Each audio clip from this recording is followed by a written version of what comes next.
Hai semua, salah satu mega proyek terbesar di Korea Selatan adalah pembangunan Gyeongga Bridge atau jembatan Gyeongga yang menghubungkan antara kota Busan dengan Pulau Gyeonggi. Mega proyek ini memegang peranan penting bagi pertumbuhan perekonomian serta pariwisata di Korea Selatan. Oleh karena itulah, pemerintah setempat menghabiskan biaya hingga puluhan triliun rupiah untuk membangun proyek Busan Gyeonggi Fixed Link ini. Dan berikut ini adalah mega proyek terowongan bawah air yang terpanjang dan terdalam di Korea Selatan. Busan merupakan kota terbesar kedua di Korea Selatan setelah Seoul yang memiliki jumlah penduduk sebanyak 4 juta jiwa. Selain itu, Busan ini juga sebagai pelabuhan nasional yang terbesar di Korea Selatan dan sebagai pelabuhan laut yang tersibuk terbesar kelima di dunia. Sedangkan di kota Gyeonggi yang berada di Pulau Gyeonggi memiliki jumlah penduduk yang lebih sedikit daripada Busan, namun merupakan tempat destinasi wisata yang populer bagi wisatawan lokal serta mancanegara. Sebelum dibangun terowongan, untuk menuju Gyeonggi ini dapat ditempuh dengan jalan darat sejauh 140 km dengan waktu 3,5 jam, dan jalur laut dengan feri yang memakan waktu sekitar 2 jam. Oleh karena itulah, pemerintah Korea Selatan membangun jembatan Gyeongga atau disebut juga sebagai jalur Busan Gyeonggi yang bertujuan untuk memperpendek jarak tempuh kedua kota tersebut menjadi hanya 40 menit saja. Dan pembangunan proyek ini juga bertujuan untuk meningkatkan potensial ekonomi pada kota Busan serta Gyeonggi.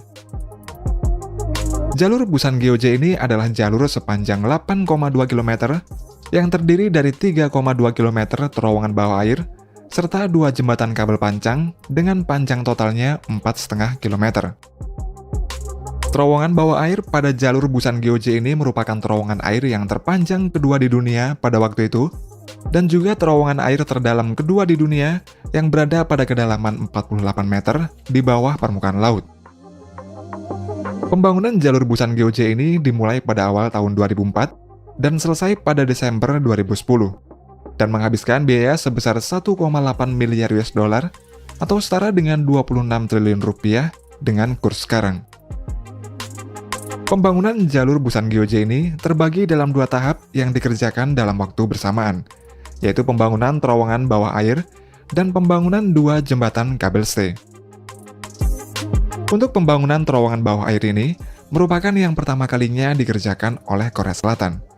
Oleh karena itulah, dalam pembangunan terowongan bawah air tersebut, Korea Selatan ini bekerja sama dengan kontraktor Belanda, karena Belanda ini merupakan negara yang memiliki pengalaman dalam membangun jembatan bawah air, serta memiliki jembatan bawah air yang terbanyak di dunia.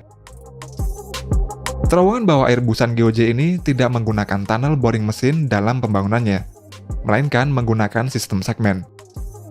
Segmen-segmen di terowongan ini nantinya akan terhubung ke daratan, dan terowongan bawah air ini terdiri dari 18 segmen terowongan yang terbuat dari beton, dan masing-masingnya ini memiliki panjang 180 meter dan beratnya 48.000 ton. Segmen tersebut dibangun pada dermaga yang terletak di kota pinggir pantai di Tongyeong, dan setiap segmennya ini diberi rubber gasket dan steel bulkhead yang berfungsi sebagai skat, dan nantinya steel bulkhead akan dilepas jika sudah terhubung semua. Setelah steel bulkhead ini terpasang pada segmen, kemudian segmen-segmen tersebut akan digenangi air selama 48 jam. Dan selanjutnya pintu dermaga dibuka yang bertujuan agar air laut terhubung ke dermaga sehingga segmen-segmen terowongan dapat ditransportasikan ke tempat tujuan. Untuk tiap segmen beton ini terdiri dari 6 tangki balas yang berfungsi sebagai tangki penyeimbang, sehingga segmen ini nantinya dapat terapung jika air di dalam tangki ini dikeluarkan maupun sebaliknya. Setelah mengapung, tiap segmen akan ditarik dengan tugboat menuju lokasi yang telah ditentukan, yakni sekitar 2 km dari dermaga pembuatan segmen tersebut.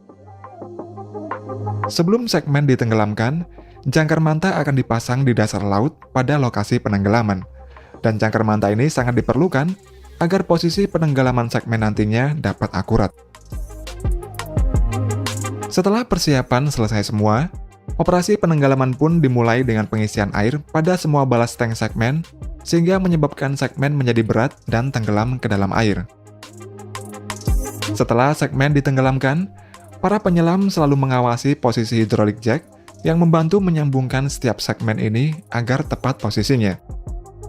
Dan jika posisinya ini kurang tepat, maka mereka menggunakan external positioning system agar segmen terowongan yang sangat berat ini dapat dipindahkan secara perlahan. Setelah itu, air yang berada di antara sambungan segmen ini dikeluarkan sehingga segmen ini dapat tersambung sepenuhnya. Dan proses pemasangan keseluruhan segmen jembatan tersebut selesai pada Mei tahun 2010.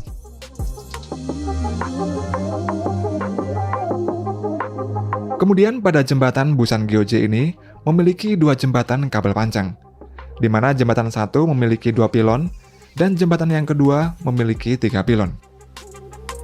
Untuk jembatan yang pertama, panjang totalnya ini 1,87 km dan berada di antara Pulau Jungjuk dan Pulau Jeju, serta tinggi kedua pilon pada jembatan yang pertama ini adalah 156 meter. Sedangkan untuk jembatan yang kedua, memiliki panjang total 1,65 km dan berada di antara Pulau Gyeonggi dan Pulau Jeju. Dan untuk ketiga pilon pada jembatan yang kedua ini memiliki tinggi sekitar 102 meter. Untuk pembangunan dek jembatan ini menggunakan sistem balance cantilever construction, yaitu pemasangan steel segmen di kedua sisi pilon, dan segmen-segmen tersebut kemudian dipasang beberapa kabel sebagai penahan segmen. Penggunaan sistem balance cantilever tersebut bertujuan agar pembangunan jembatan ini lebih cepat, lebih ekonomis, serta membuat struktur bangunan lebih stabil. Dan setelah pembangunan jembatan dan terowongan ini selesai semua, jalur Busan Gyeonggi ini pun dibuka pada 13 Desember tahun 2010.